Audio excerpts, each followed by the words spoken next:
Here's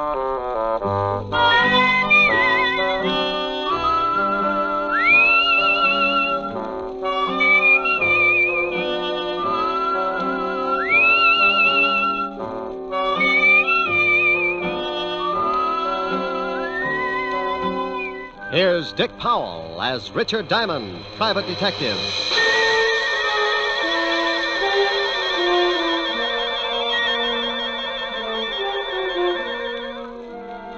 My name's Diamond, and I'm in business for a very simple reason. I like money. Oh, sure, I could do better, but I don't believe in straining myself. I might make a few bucks more, but so what? You work harder, your back gets weaker, and you take that extra couple of bucks and spend it for a brace to keep you from folding in the middle. No, I got a little one-room office that leans out over Broadway, and I'm very happy. Sometimes I get a case that lasts a week, $100 a day in expenses, and I make enough to pay the rent. Take my girl Helen Asher to dinner a couple of times and rest my feet on the desk like a prosperous businessman. I'm in partnership with a shill called Human Nature. And with him on my side, it just figures that people are going to get in trouble. Like the character who's ringing the doorbell of an apartment on the east side. He's built just right for more trouble than he can handle.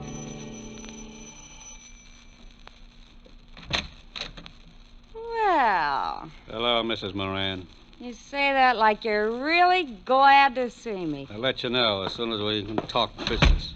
Did you bring a rubber hose along? Why? Are you going to be hard to get along with? This time, yes. Where's your husband? He went out. I tried to convince him the window was the quickest way to the street, but he's old-fashioned. He took the elevator. You're drunk. You can't get a bet out of me. Want a drink? Just get the 500. I don't want to be around when your old man gets back. You couldn't afford that, could you? No, and I don't think you could either, baby. Now let's stop playing games, Mrs. Moran. I've got a big, fat surprise for you, Mac. Keep it in small bills. That's not funny. That's your surprise. Yeah? Yeah. You don't get the money. You get something else. Stop yelling. You'll have the whole building up here in a minute. They'll be up anyway, Mac. A gunshot makes people curious. Now, wait a minute. You don't have to pull a gun. I don't have to do anything. And I'm breaking myself of one habit right now. I'm through paying your dirty blackmail. Now, you know I got my orders. If I don't collect, someone else will be around. Come on, give me the gun. Sure. A piece at a time. Oh. I need a drink.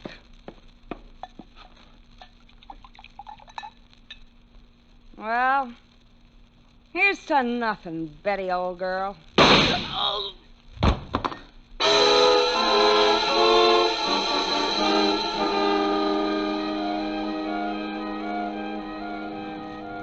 Extra, extra, read all about it. Mac Grayson shot to death in blackmail plot. Socialite Betty Moran kills gangster, then takes own life. Read all about it. Paper. Hey, kid. Oh, paper, mister? Yeah. Here you are. Keep the chair. Oh, thanks. Wealthy wife of William Moran kills... Well, I have to call Mr. Moran. No sense to lose a good source of income.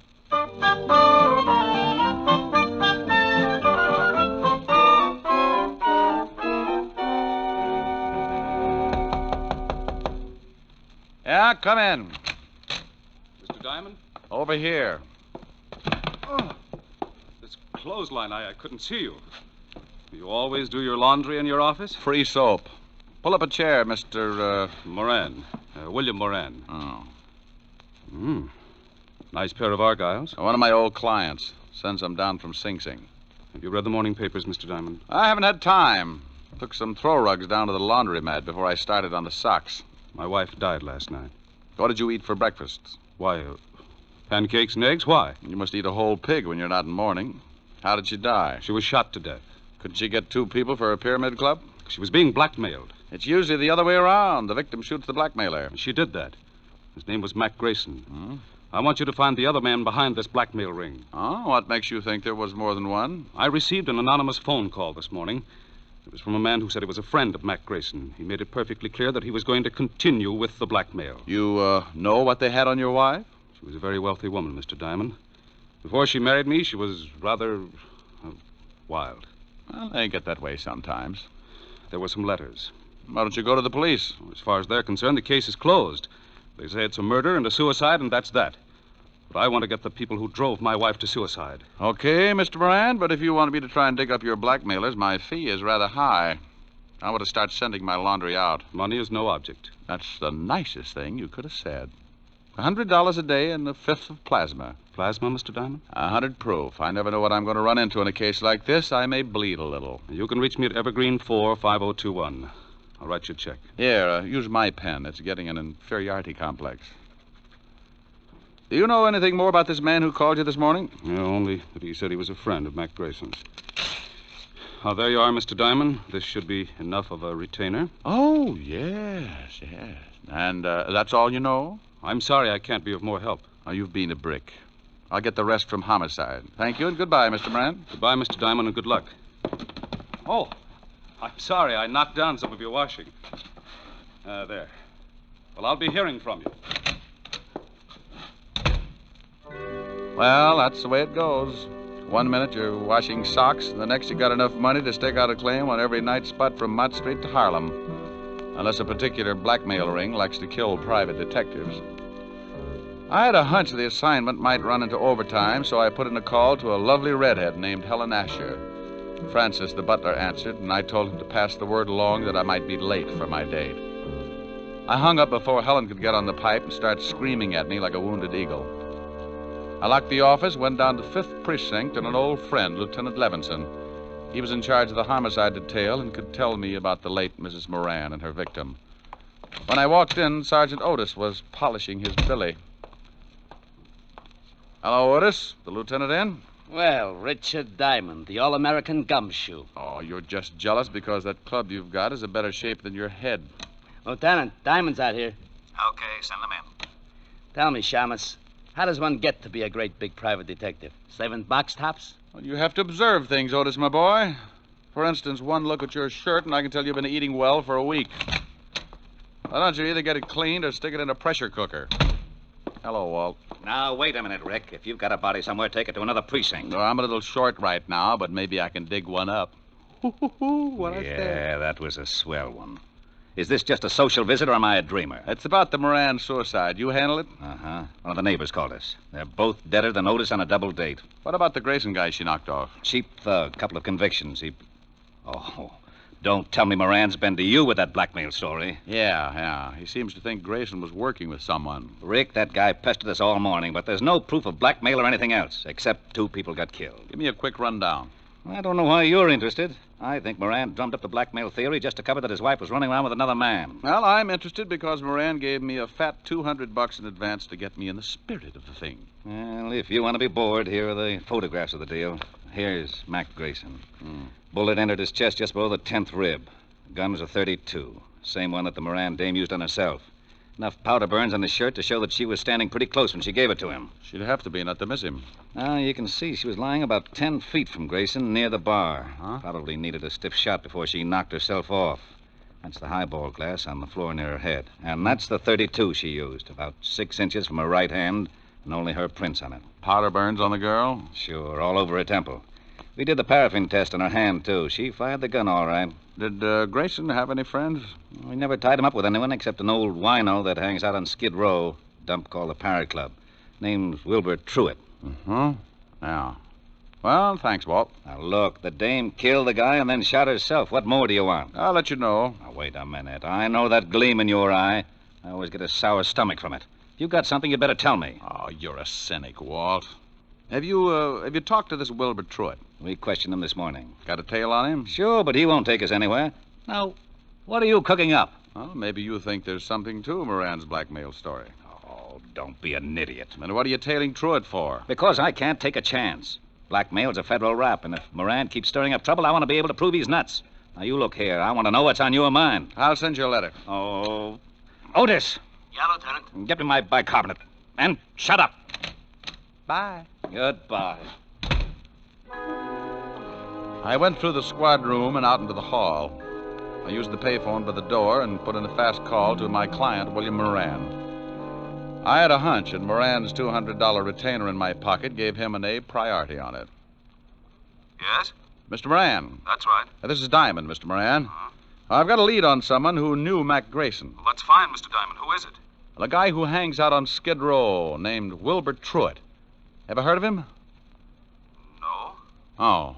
Well, he might have been the one who phoned you this morning. I think I'll go down and find out. Good, good. You'll keep in touch, won't you? Oh, as long as I'm on the case. Goodbye, Mr. Moran.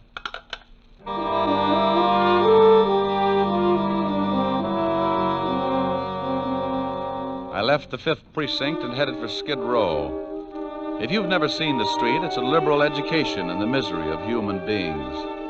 Even the sun winds up with a hangover if it shines on the place too long. The Parrot Club was a cellar with a low ceiling and a drink of wine for 10 cents a glass. The smell of stale alcohol was so strong that if you opened the door to air the place out, the walls would probably cave in. I found Wilbur Truitt sitting at the bar with a dirty towel around his neck. He held the towel and a glass of wine in one hand, and with the other he pulled the towel, lifting his hand and the glass up to his mouth. You must have been an engineer. I learned this little stunt in grammar school, bucko. I started missing my mouth 30 years ago, so I use this towel as a sort of alcohol pulley. It cuts down the element of risk.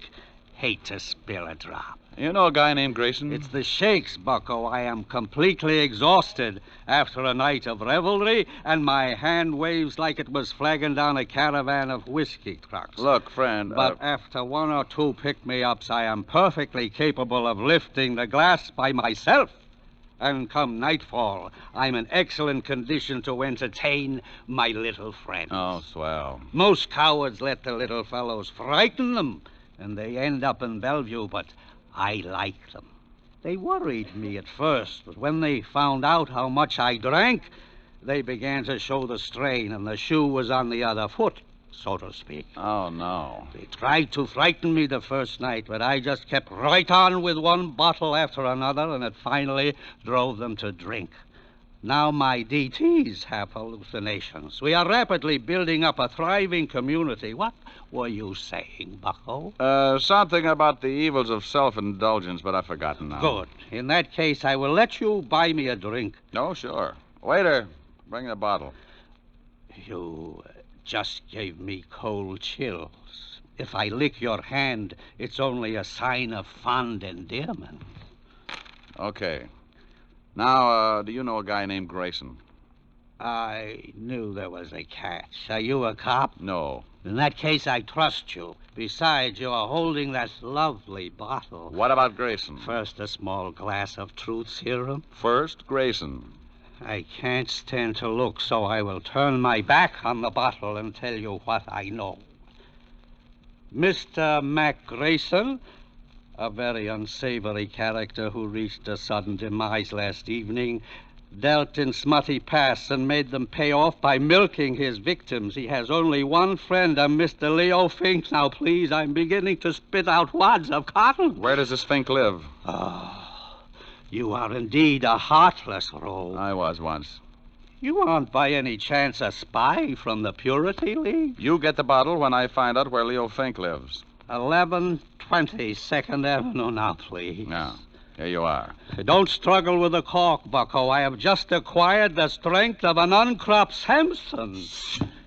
And as I gaze upon this ruby goblet, I am reminded of the fact that you are not the first to come seeking the whereabouts of one Leo Fink. Huh? Play it back in English. A thug with the disagreeable habit of twisting my ascot approached me not 10 minutes before you came in seeking the same information. Did you give it to him? I had to. One more pull on my tie, and dissipation would have been a thing of the past. Thanks, Wilbur. Here, buy yourself another jug. Oh, bless you. And good morrow, cousin. Here's to my love. Oh, true apothecary. Thy drugs are quick. Thus, with a kiss, I die.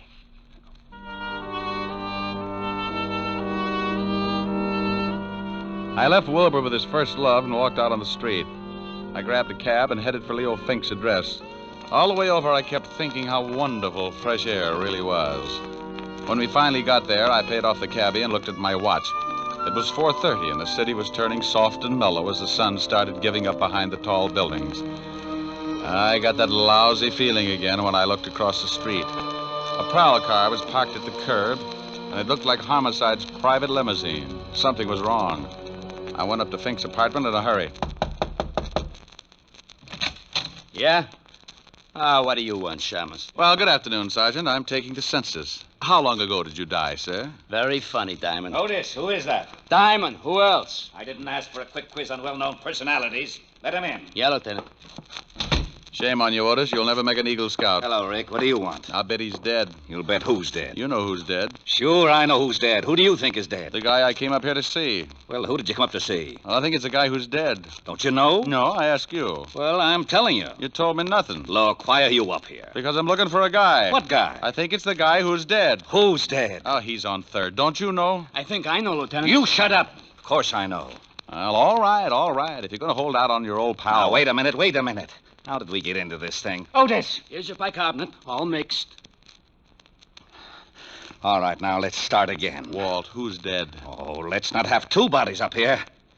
The guy's name is Fink, Leo Fink. Why did you say that in the first place? Because I don't have to do anything I don't want to do. Walt. Lieutenant Levinson.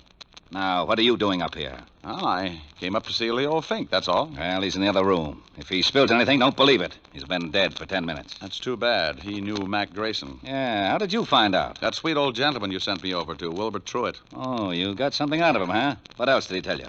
Nothing, but we struck up quite a friendship. I'm going to go back over and see what another bottle of wine will do to his memory. I'd better haul him in. Well, don't do it, Walt. Don't do it. I can find out things a lot quicker. Shh. I got a system. Okay, but keep me posted. I've got to clean up here. How did Fink get it? 2 bullets in the head. No idea who gave it to him. They used a Luger, I think. Hey, have you questioned Otis? Oh, go on. Get out of here. Walt, tell me, did you check the prints on that highball glass next to Mrs. Moran to find out whether they were from her right or left hand? Now, what difference does it make? I'll let you know. Now, you wait a minute. No, I can't. I'm behind schedule now. Bye. Oh, Otis!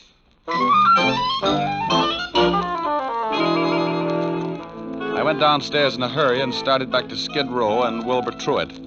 I turned a corner and had a quick change of heart. That's far enough, Shamus. Wow. Well, look what I picked up. All right, get into this alley. Now, why don't you put that cannon away? It shows up like a pair of gums at a dentist convention. Turn around and get going. I can run if it would help. Take your time. You haven't got too much of it left. Stop nudging. You got a cold barrel. Don't you like it? No, but it helps. A lesson in the manly art of self-defense. Next time, don't get so close with a gun. Well, what do you know? A Luger. Okay, so I'm a Butterfingers. You got the gun now. What are you going to do? I got a mean streak, and it shows up when someone tries to kill me. I'm going to ask a couple of questions, and if you don't answer them, you'll wish you'd picked on an octopus. Now, get up.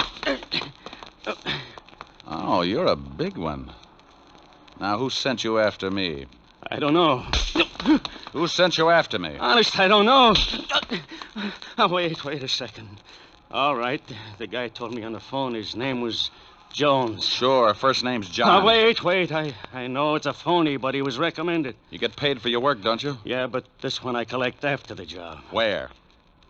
I thought you'd gotten over that stubborn streak. Okay.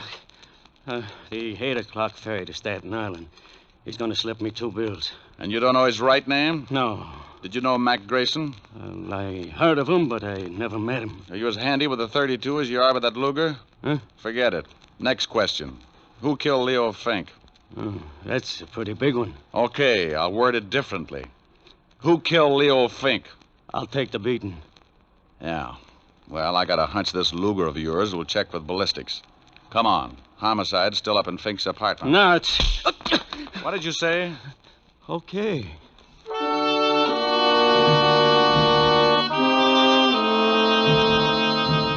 I hustled Louis up to Walt and left him handcuffed to Sergeant Otis. They deserved each other. Louis said he was going to be paid off at 8 o'clock, and my watch said it was 7:15. That gave me 45 minutes to check at Homicide and still catch the ferry to Staten Island. The fingerprint man at the 5th precinct put the prints from the highball glass under a microscope and told me what I wanted to know. My hunch had been right. So I grabbed a cab, and 20 minutes later, I was paying for my ticket at the ferry landing. A thick, wet fog was beginning to roll in off the river, and by 8 o'clock, it was hard to even see your watch. Someone was playing a piano in the lounge as the ferry began to move slowly across the river. I didn't know who I was looking for, but I figured if there was going to be a payoff, it would be outside. I leaned against the rail and took out a cigarette. Got the match, mister? Yeah, right here. Thanks. Lousy night. Yeah. He wasn't my man.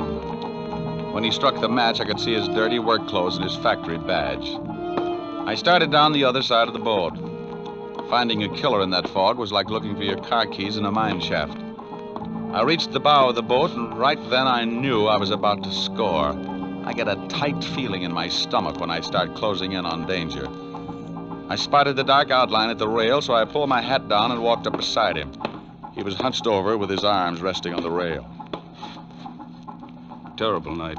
Mm-hmm. Be awful if you had to find someone in this fog. Not if he found you first. Yeah. I like the name Louis Osgood. Ever hear of it? I like the name Moran. Huh? William Moran. Who are you? Just an employee. Diamond. Yeah, you get a gold star. Well, what do you want? Have you found the blackmailers? Now stop playing Alice in Wonderland. I just pushed around your hired gunner, Louis Osgood. He had enough to say to put you away for a long time. He couldn't have. He didn't know. Didn't know your name? Who murdered your wife, you or Louis Osgood? Why do you say murder? The police said it was suicide. Well, I got news for you, Buster. Homicide just changed its mind. I checked and found out that the highball glass near her head was covered with prints from her right hand. What does that prove? It proves that to take her own life, she'd have to have fingers a foot long. The prints on the gun were also from her right hand. You're going to tell me that your wife shot herself while holding a highball glass in the same hand? That's not my problem, Mr. Diamond. Well, I think it is. If Louis Osgood didn't shoot her, that leaves just one suspect, you. Now, let's take a walk back to the cabin. I want to keep an eye on you for homicide. All right. This is where I leave you, Mr. Diamond. Hey, come here! I hadn't thought he'd make a break, but as long as he had a gun and knew how to use it, I could understand why he did. I got my gun out and took off after him. I expected him to go over the side and in the fog, and he'd have a good chance. But when a guy gets cornered, he does funny things. I never would have spotted him, but he threw open a door and framed himself in the light from the inside. I must have caught him because I saw him start to fold and stagger through the door. I took my time getting there. A wounded man with a gun can get pretty mean sometimes. The door swung back and forth with the motion of the boat, and I could hear the sound of the engines. He'd gone down in the engine room, so I dropped to my knees and went in after him. A long, polished ladder led down to the big diesels below, and I knew I'd hit him with the first shot because there was a bright red trail of blood leading down the ladder and behind the churning machinery. Moran! Oh, Moran, come on out! You can't get out of here. Come and get me, Diamond. I don't like being slapped around, and I'm going to see that you get yours. He was somewhere off to my left and keeping himself hidden. A catwalk circled the engine room, so I pulled an old stunt. I took a wrench off the wall and tossed it down the metal ladder. I watched for his gun flashes, and when I spotted his position, I got down on my stomach and crawled along the catwalk until I was directly over his head. He was sitting in a lot of blood, and he didn't look like he had long to go. Come on, Diamond. I know you're down here. Surprise. Look at the birdie. What? Don't try it.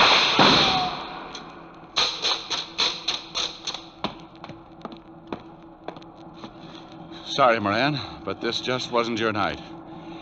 You want to tell me about it? I shot my wife. I came in just after she shot Grayson. And she was standing at the bar with her back to me, mixing a drink. She dropped the gun by Grayson's body, so I picked it up and shot her. Wiped my prints off and put hers on it. Why did you do it? I hated her. She had money. I found some letters and turned them over to Mac Grayson, the well-known blackmailer. I wanted him to drive her crazy until she drank herself into a sanitarium, and then I'd have her money. I never guessed she'd kill Grayson, but when I did, I saw a chance to kill her and make it look like suicide. You should never have called me. The police were satisfied. I had to find Leo Fink. He knew I'd hired Grayson, and he was going to blackmail me. So when I dug up the little wino that knew Fink, you hired Louis Osgood to bump Fink and me. Is that right? Hey, Moran. Oh, well, it was a dull conversation anyway. Lousy night.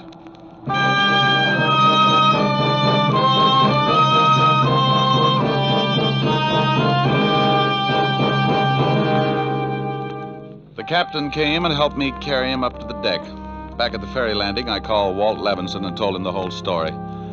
I didn't wait around. I just hung up in the middle of his lecture on good behavior and started walking. A stiff breeze was kicking up and pushing the fog back where it came from. After a good round of murder, a guy likes to relax. And I knew just the place to curl up and get my fur brushed. I grabbed a cab and headed for 975 Park Avenue, and the only girl in the world who looked better than her $10 million bank account.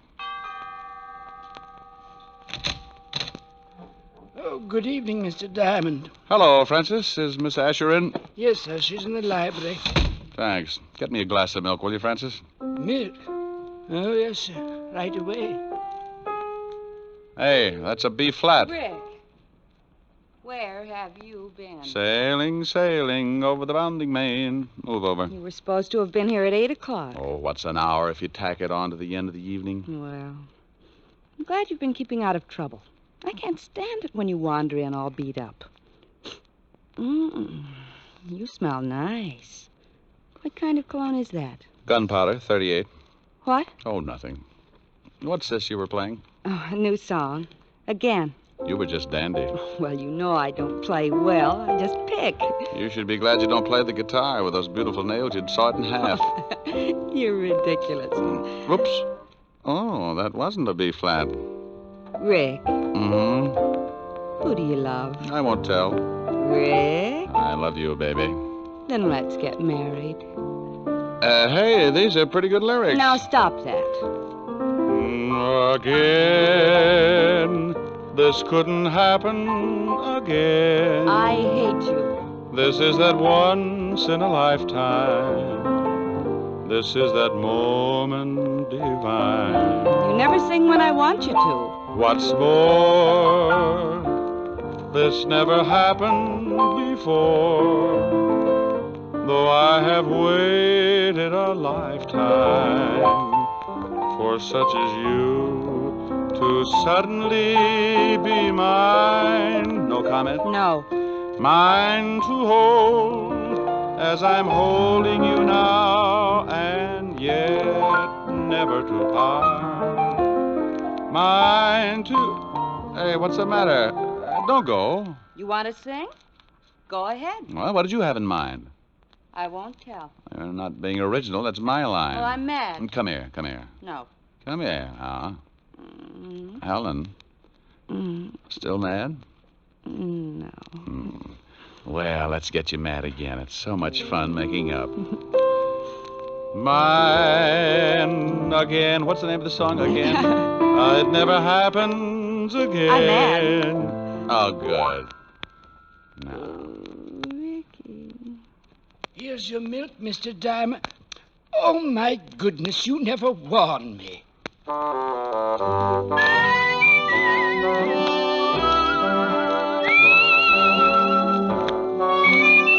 You have just heard Richard Diamond, Private Detective, starring Dick Powell. Helen was played by Virginia Gregg, Lieutenant Levinson by Ed Begley. Also in our cast were Wilms Herbert, Tal Avery, Herbert Butterfield, and Jack Petruzzi. Music was under the direction of David Baskerville. Richard Diamond is written by Blake Edwards and directed by William P. Rousseau. Now, this is Eddie King inviting you to be with us again at the same time next week, when we will again bring you Dick Powell as Richard Diamond, Private Detective. This program has come to you from Hollywood.